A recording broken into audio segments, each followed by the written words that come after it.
Debipur colony high স্কুলের দশম শ্রেণীর ছাত্রছাত্রীরা বিকশিত ভারতের একটি প্রকল্প তৈরি করেছি, যার নাম জল সম্পদের সংরক্ষণ। তো বর্তমানে পৃথিবীর প্রতিশ্রুতি ও পর্যাপ্ত জলের যোগান, এই দুই গুরুত্বপূর্ণ সমসাময়িক জরুরি। এই ক্রমহ্রাসমান সম্পদটিকে বাঁচিয়ে রাখার জন্য কিছু গুরুত্বপূর্ণ ব্যবস্থা গ্রহণ করতে হবে। জলে যদিও পুনর্বিকরণযোগ্য সম্পদ, কিন্তু এর অতিরিক্ত ব্যবহার এবং দূষণ একে ব্যবহারের অযোগ্য করে তোলে।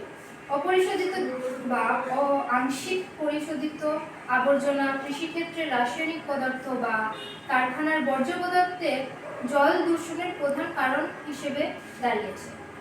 এরপরে আমাদের জল কিভাবে সংরক্ষণ করা যেতে পারে।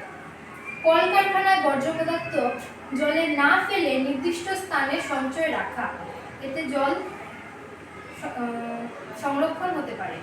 যেসব খালের সাহায্যে কৃষি জমিতে জলসেচ হয় সেগুলি পাকা হওয়া উচিত, এতে জল চুইয়ে না নষ্ট হয়ে সংরক্ষিত হবে। পানীয় জল অপচয় না করে দেখে ব্যবহার করা। জলের উৎসে গবাদি পশু স্নান নিষেধ রাখা। জলে সাবান, ডিটারজেন্ট এবং বিভিন্ন কীটনাশক না ফেলা। এরপরে আমাদের আছে জল সংরক্ষণ কেন প্রয়োজন, কেন আমরা জল সংরক্ষণ করি। জল সংগ্রহের মাধ্যমে মাটির ক্ষয় রোধ হয়। কৃষি জমিতে জলের প্রচুর পরিমাণ প্রয়োজন হয়। বর্তমান পানীয় জলের খুব অভাব, তাই পানীয় জল সংরক্ষণ রাখার জন্য জল সংরক্ষণ প্রয়োজন। দেশের উন্নতির জন্য কলকারখানা প্রয়োজন, আর কলকারখানার জন্য জল প্রচুর পরিমাণ প্রয়োজন। সবকিছু মিলেই আমাদের জল, সব মিলেই জলই হলো আমাদের জীবন। এরপরে আমাদের আছে ছবি, যার দ্বারা আমরা বোঝাতে চেয়েছি।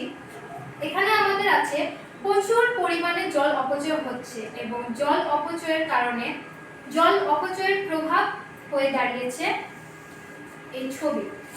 তো সবাইকে এটাই বলতে চাইছি, সেভ ওয়াটার, সেভ লাইফ।